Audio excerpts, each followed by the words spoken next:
आज के इस वीडियो में हम कक्षा 7 के गणित से प्रश्नावली 4.3 के प्रश्न संख्या 4 से हम हल करेंगे। और इससे पहले हम 1, 2, 3 पहले वीडियो में हम बता दिए हैं। ठीक है, तो यहाँ पे देख लीजिए प्रश्न संख्या 4 हम कॉपी पर लिख लिए हैं। ठीक है, तो प्रश्न संख्या 4 है, एक फल विक्रेता ने किन्हीं 2 दिनों में फल की बिक्री केजी में तुलनात्मक सारणी बनाया। ठीक है, यहाँ पे जैसे एक फल विक्रेता 2 दिन में फल की जैसे बिक्री की और उसका तुलनात्मक सारणी बनाए। ठीक है, और आप इन्हें दोहरे दंड आलेख में दिखाइए तथा दिए गए प्रश्नों के उत्तर दीजिए। तो यहाँ पे हमको क्या कर रहा है, ग्राफ बनाने के लिए कर दोहरे दंड आलेख। तो यहाँ पे दोबारा में हम ग्राफ बनाए। ठीक है, ये पहला है और ये दूसरा है। ठीक है, अब यहाँ पे फल दिया हुआ है, देखिए फल में है आम, सेब, संतरा, पपीता, उसके बाद है केले, उसके बाद है तरबूज। ठीक है, और सोमवार के दिन बिक्री होती है, उसके बाद मंगलवार के दिन बिक्री होती है। ठीक है, तो यहाँ पे इसका क्या करना है, हमको ग्राफ बनाना है। तो पहले हम क्या करेंगे, ग्राफ बना लेंगे। ठीक है, तो यहाँ पे देख लीजिए इसका हम ग्राफ बनाए हैं। ठीक है, तो यहाँ पे अब दिया हुआ है सोमवार को आम जो है 35 और इसके बाद मंगलवार को 26। यहाँ पे देख लीजिए आम कितना है 35 और 26। तो यहाँ पे देख लीजिए,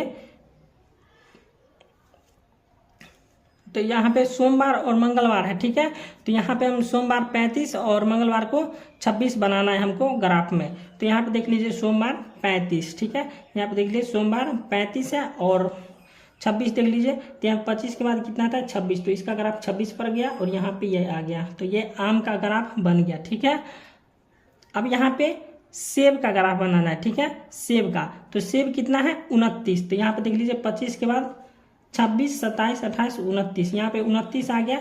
तो 29 का ग्राफ हो गया यहाँ पे। ठीक है, उसके बाद 34 है, तो यहाँ पे देख लीजिए 35 के नीचे है 34। ठीक है, यहाँ पे 34 का ग्राफ हो गया। ठीक है, यहाँ पे जो है सो हम पहले सत्र का क्या किए हैं कि रंग दिए हैं, कलर कर दिए हैं। ठीक है, और द्वितीय सत्र को क्या किए हैं कि खाली छोड़ दिए। ठीक है, अब यहाँ पे हम सेब का बता दिए थे। अब संतरा का देख लीजिए, संतरा कितना है 12। ठीक है, तो यहाँ पे देख 10 के बाद कितना है 11, 12 हो जाएगी। तो यहाँ पे 12 को हम 12 तक संतरा का ग्राफ बना लिए। ठीक है, अब कितना है 8। ठीक है, यहाँ पे 8 का ग्राफ बना लिए हैं, 10 के नीचे हो जाता है 8। ठीक है, तो यहाँ पे 8 का जो है हम संतरा का ग्राफ बना लिए। ठीक है, अब पपीता है। ठीक है, पपीता कितना पर है 20 पर। ठीक है, तो 20 का ग्राफ बना लेंगे। यहाँ पे देख लीजिए 20 है, तो 20 तक यहाँ पे हम ग्राफ ले लिए हैं। उसके बाद कितना है 25, तो 25 का ग्राफ ले लेंगे। ठीक है, 25 देख लीजिए 25 तक ग्राफ गया हुआ है यहाँ से 25। ठीक है, उसके बाद केले कितना है 18, तो 18 का ग्राफ बनाएंगे। यहाँ पे देख लीजिए 15, 16, 17, 18, यहाँ पे आ जाएगा 18। तो यहाँ पे आ गया 18 केले का ग्राफ। ठीक है, अब यहाँ पे 16 है, तो 15 के बाद कितना होता है 16। तो यहाँ पे देख लीजिए 15, 15 के बाद 16, यहाँ पे आ गया 16, 16 केले का ग्राफ हो गया ये। ठीक है, अब यहाँ पे तरबूज है। ठीक है, यहाँ पे देख लीजिए तरबूज, तरबूज कितना है 38। तो यहाँ पे देख लीजिए 35 के बाद 36, 37, 38। तो यहाँ पे हम 38 का ग्राफ ले लिए हैं तरबूज का। उसके बाद है 35, तो यहाँ पे देख लीजिए 35, तो इसका हो गया तरबूज का ग्राफ 35।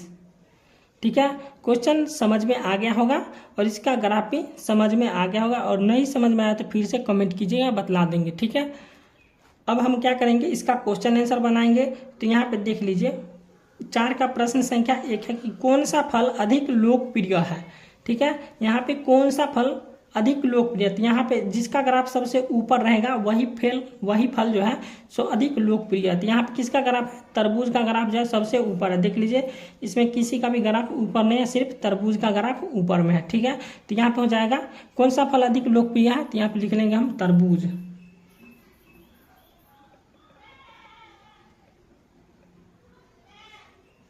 तो यहाँ पे हम लिख लिए कौन सा फल अधिक लोकप्रिय है, तरबूज। ठीक है, और 2 में है कि इस दंड आलेख से आप क्या निष्कर्ष निकालते हैं। ठीक है, तो यहाँ पे इस दंड आलेख से हमको यह निष्कर्ष निकलता है कि सोमवार के दिन जो है सो अधिक फल बिक्री होती है। ठीक है, तो यहाँ पे देख लीजिए मंगलवार के दिन नहीं होता है बिक्री उतना जितना कि सोमवार को होता है। ठीक है, तो सोमवार को सबसे अधिक फल बिक्री होता है और मंगलवार को सबसे कम बिक्री होता है। ठीक है, तो यहाँ पे लिख लेंगे हम कि सोमवार को फल अधिक बिक्री होती है। ठीक है, यहाँ पे लिख लेंगे हम।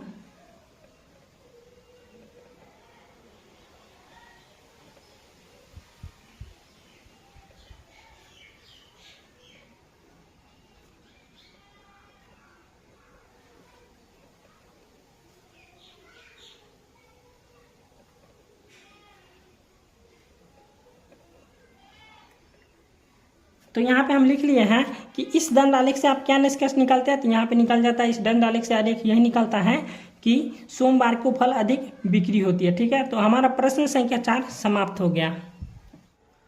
अब प्रश्न संख्या कितना है, 5 नंबर में है कि एक कॉलोनी में लगातार 2 वर्षों में विभिन्न मदों पर खर्च निम्नलिखित है। ठीक है, यहाँ पे एक कॉलोनी था जो किसी शहर में था। ठीक है, और यह 2 वर्षों में विभिन्न मदों पर काम करते हैं और इसका खर्च निम्नलिखित है। ठीक है, तो यही हमको दिया हुआ है। ठीक है, तो यहाँ पे मद देख लीजिए, जल आपूर्ति, चिकित्सा, सुरक्षा, रोड और विद्युत। ठीक है, और 2008 1000 रुपया में। ठीक है, और यहाँ पे 2009 1000 रुपया में। ठीक है, तो यहाँ पे हम क्या किए हैं, ग्राफ बना लिए हैं 2008 और 2009 का। ठीक है, तो यही हमको बतला रहा था कि यहाँ पे ग्राफ बनाना है।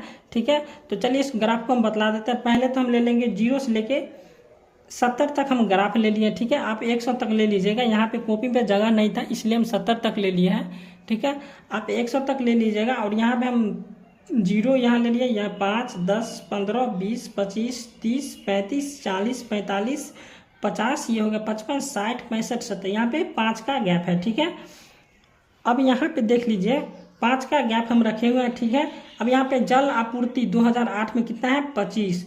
तो यहाँ पे हम क्या किए हैं, 2008 को कलर कर दिया, लाल से रंग दिया, तो यहाँ पे देख लीजिए यहाँ पे लाल से रंगा हुआ है। ठीक है, तो 2008 में कितना है, 25, तो यहाँ पे देख लीजिए ग्राफ 25 पर बनाया हुआ। ठीक है, अब कितना है 2009 में 30, तो यहाँ पे 30 को हम क्या किए हैं, खाली छोड़ दिए। ठीक है, 2009 को हम क्या किए हैं, खाली छोड़ दिए, तो यहाँ पे ग्राफ 30 बनाना है। ठीक है, तो यहाँ पे देख लीजिए 30 किसका है, जल आपूर्ति का ग्राफ 2009 में 30 है। ठीक है, अब यहाँ पे है चिकित्सा ग्राफ कितना बनाना है, 30, तो यहाँ पे देख लीजिए चिकित्सा का ग्राफ 30 पर गया हुआ है। ठीक है, अब है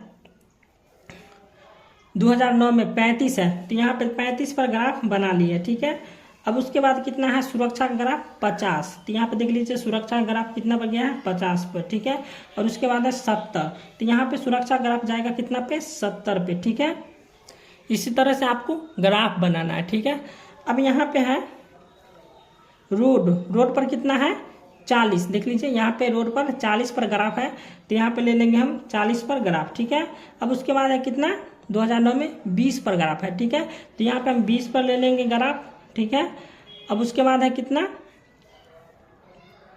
विद्युत है, ठीक है, विद्युत है 35। ठीक है, यहाँ पे देख लीजिए 35, विद्युत का ग्राफ कितना पर गया है, 35 पर। ठीक है, और फिर इधर भी है 35, तो यहाँ पे भी हो जाएगा 35 का ग्राफ ले लिया, दोनों बराबर है। ठीक है, अब यहाँ पे आपको समझ में आ गया होगा। ठीक है, अगर समझ में नहीं आएगा तो कमेंट कर दीजिएगा, हम फिर से बतला देंगे। ठीक है, तो यहाँ पे जो है पहले हम इसका क्या करेंगे, क्वेश्चन बनाएंगे, देखेंगे क्वेश्चन।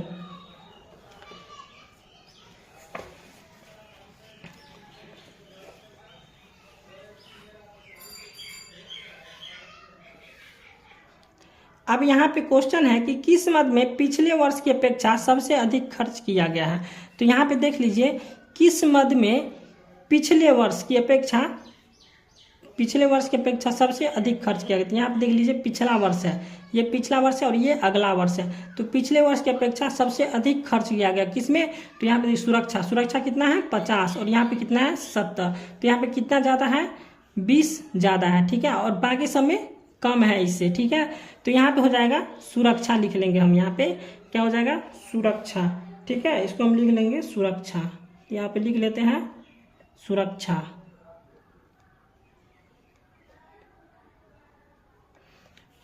अब 2 में है कि किस मद में दोनों वर्ष में बराबर खर्च हुए हैं। दोनों वर्ष में क्या करें, बराबर खर्च हुए। तो विद्युत में कितना हुआ था, 35 देख लीजिए, विद्युत में कितना हुआ था, 35 बराबर खर्च हुआ था।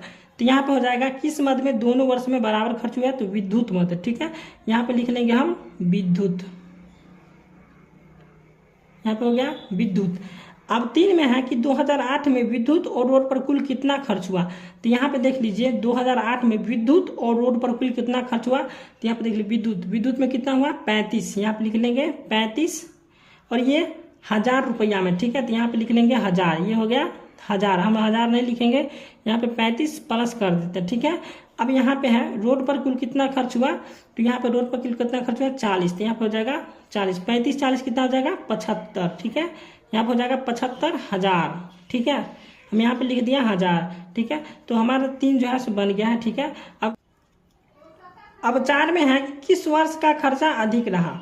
4 में था कि किस वर्ष का खर्चा अधिक रहा। तो यहाँ पे हो जाएगा 2009, 2000 में जो है सबसे अधिक खर्चा हुआ। तो यहाँ पे लिख लेंगे हम 2009, ठीक है।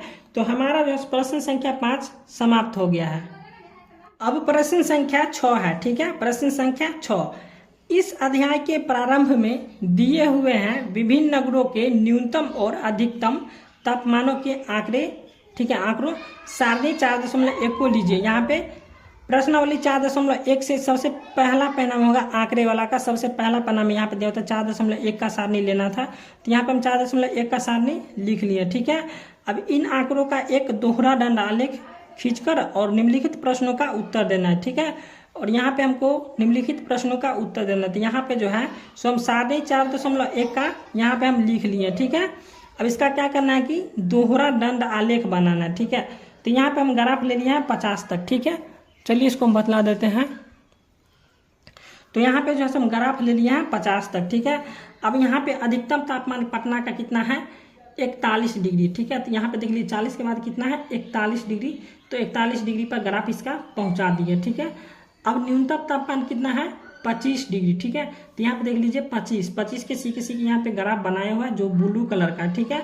और अधिकतम तापमान पे हम क्या किए हैं कि लाल कलर से कलर कर दिए। यहाँ पे देख लीजिए अधिकतम तापमान को क्या किया हम लाल कलर से कलर कर दिए हैं और न्यूनतम तापमान को हम ब्लू कलर से हम कलर कर दिए, ठीक है। अब यहाँ पे जो है सो पहला हम पटना जो था सो 41 डिग्री था। तो यहाँ पे 40 के बाद 41 डिग्री हम ले लिए पटना का, उसके बाद है 25 डिग्री, ठीक है। तो यहाँ पे हो जाएगा 25 डिग्री ले लिया, ठीक है।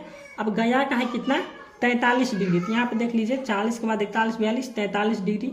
यहाँ पे गया का ग्राफ गया हुआ है 43 डिग्री पर, उसके बाद है 26 डिग्री। तो यहाँ पे देखिए 25 के बाद कितना होता है 26। तो यहाँ पे हम 26 डिग्री का ग्राफ ले लिए गया का, ठीक है। अब है भागलपुर में कितना है 37 डिग्री सेल्सियस है, ठीक है। तो यहाँ पे 35 के बाद 36 और 37। तो यहाँ पे देखिए 37 डिग्री का हम ग्राफ ले लिए हुए हैं, ठीक है। इसी तरह से आप जो है ग्राफ बना लीजिएगा और पहले ग्राफ पे दर्शा लीजिएगा। उसके बाद है भागलपुर का कितना 37 के बाद है 23 डिग्री, ठीक है। तो यहाँ पे देख लीजिए 23 डिग्री था, यहाँ पे 20 21 22 23 यहाँ पे हो जाएगा, ठीक है। 23 डिग्री यहाँ पे हो जाएगा, ये ऊपर थोड़ा भाग गया है, ठीक है। यहाँ पे हो जाएगा 23 डिग्री, ठीक है। अब यहाँ पे है कितना रांची, देख लीजिए रांची का कितना है 36 डिग्री। तो यहाँ पे देखिए 35 के बाद कितना है 36 डिग्री। तो यहाँ पे हो जाएगा 36 डिग्री, ठीक है। 36 डिग्री ग्राफ बना हुआ है, ठीक है। अब यहाँ पे है रांची का 24 डिग्री। तो यहाँ पे हम ले लिए हैं 24 डिग्री, ठीक है। देख लीजिए यहाँ पे 24 डिग्री 25 के नीचे है इसका ग्राफ 24 डिग्री, ठीक है। अब यहाँ पे दिल्ली का ग्राफ कितना है 42 डिग्री। तो यहाँ पे 45 से नीचे है 42 डिग्री, ठीक है। यहाँ पे 42 डिग्री का ग्राफ ले लिए हैं। और उसके बाद है 27 डिग्री, ठीक है।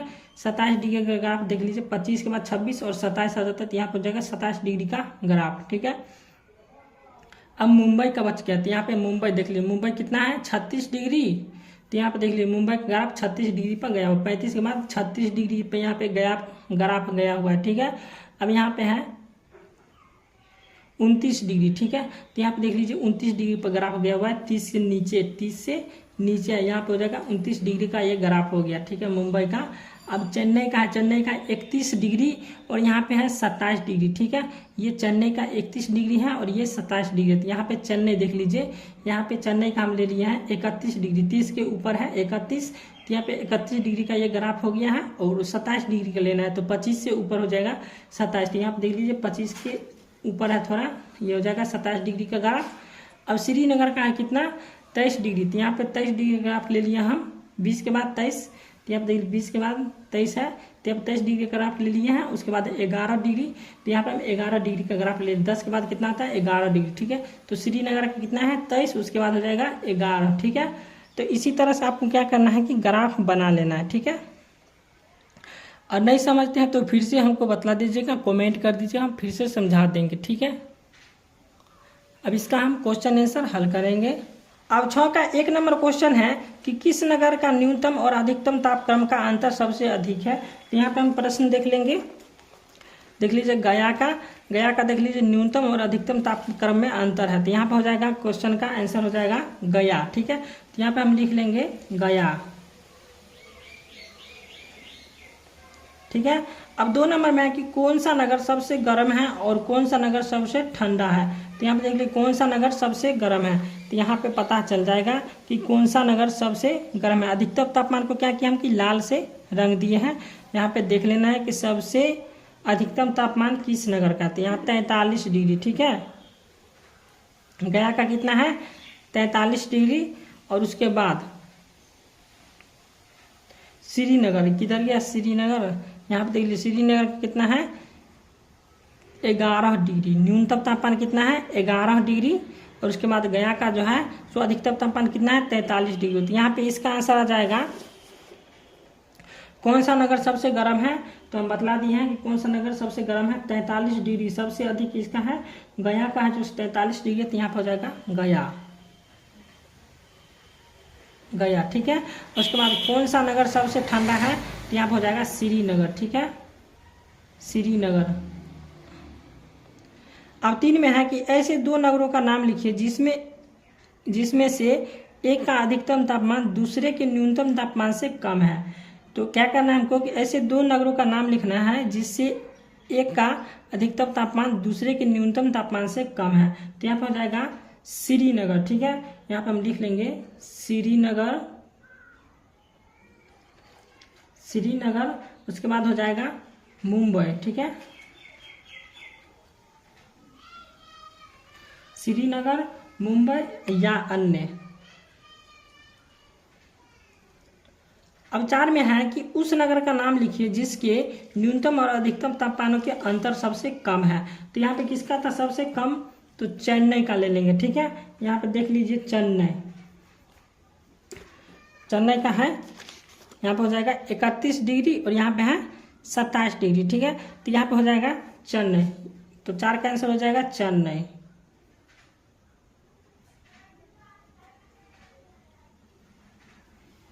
तो हमारा प्रश्न संख्या 6 समाप्त हो गया।